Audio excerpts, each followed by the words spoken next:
Welcome back to the English Daily Podcast. I'm Anna. And I'm Jake. Today, we're talking about something almost everyone enjoys, music. More specifically, we're exploring how music shapes memory and learning.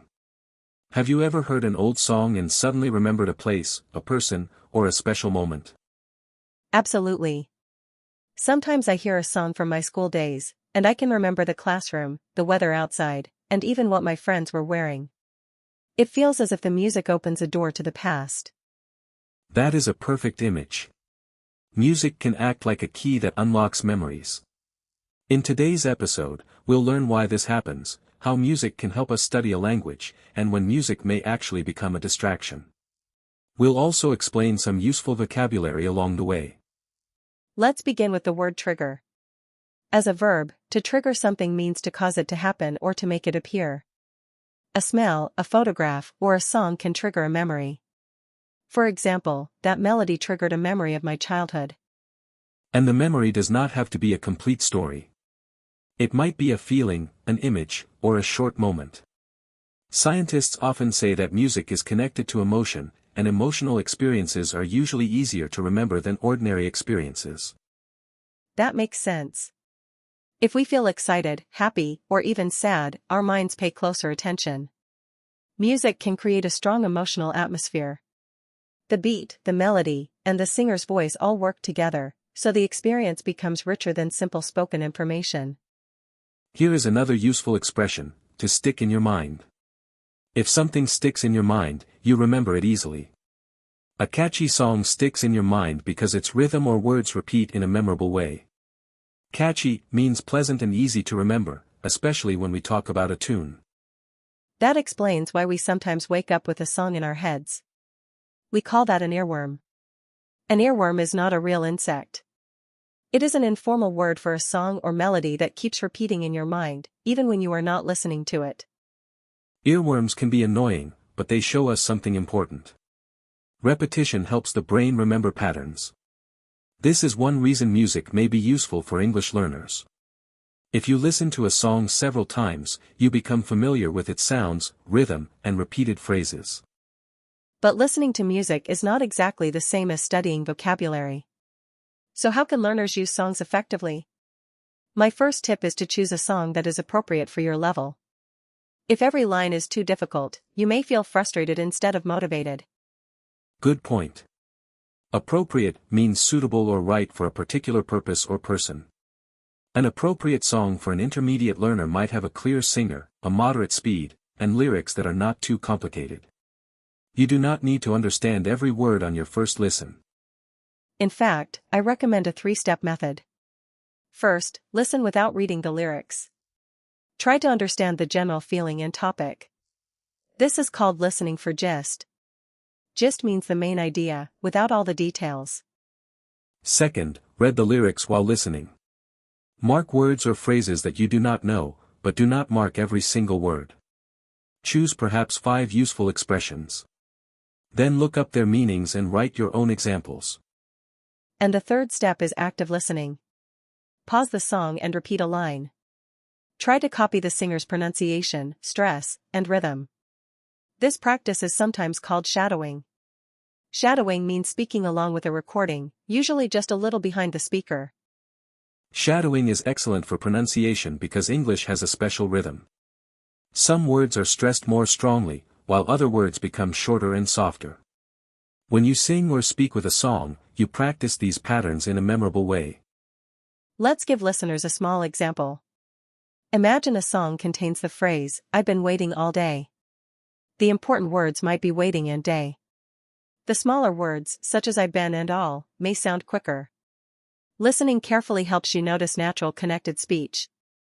Connected speech is another useful term. It describes the way words change or join together when people speak naturally. In a song, connected speech may be even more noticeable because the singer follows the rhythm and melody. Music can also help with grammar. Many songs repeat structures such as "I used to," "if I could," or "I've never." When you hear a structure in a meaningful situation, it may be easier to remember than when you only see it in a grammar exercise.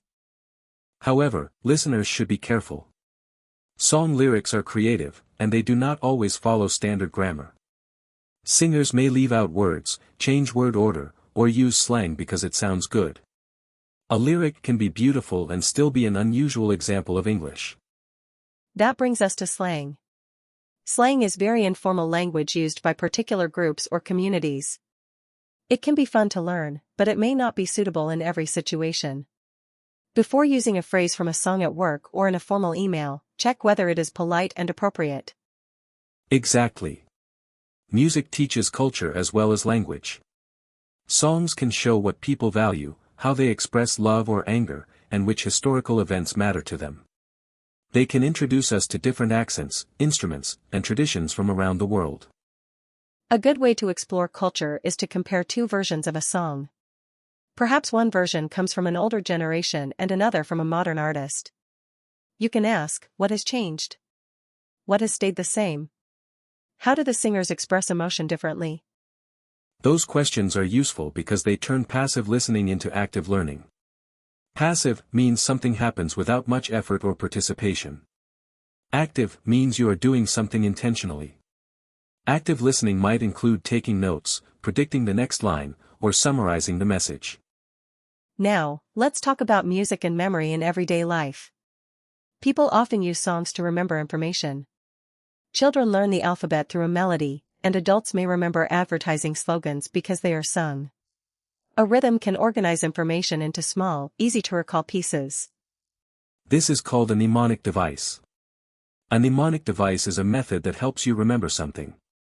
A rhyme, a song, or a funny sentence can all be mnemonic devices.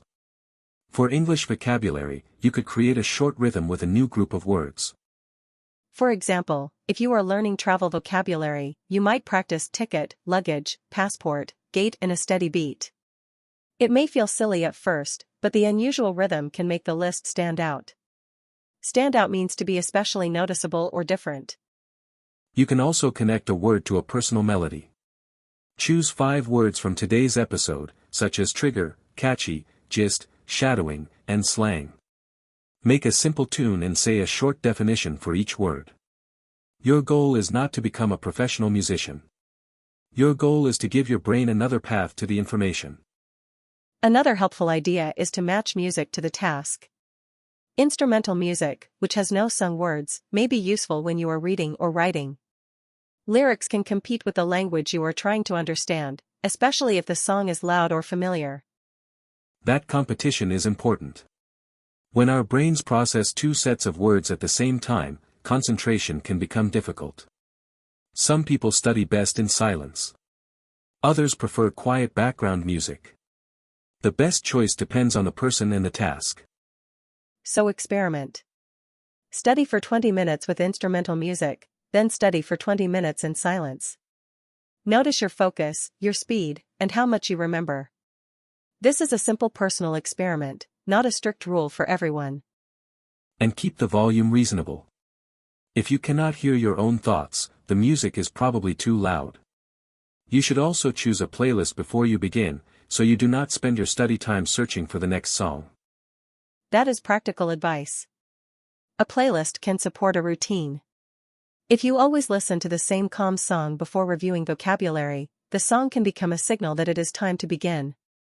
In this way, music helps create a habit. A habit is an action that we do regularly, often without thinking much about it. Habits reduce the need to make a new decision every day. A short music and English routine might be easier to maintain than a long, complicated study plan. Let's design one now. On Monday, choose a song and listen for the gist. On Tuesday, study 5 expressions from the lyrics. On Wednesday, practice shadowing 1 verse. On Thursday, write a short summary.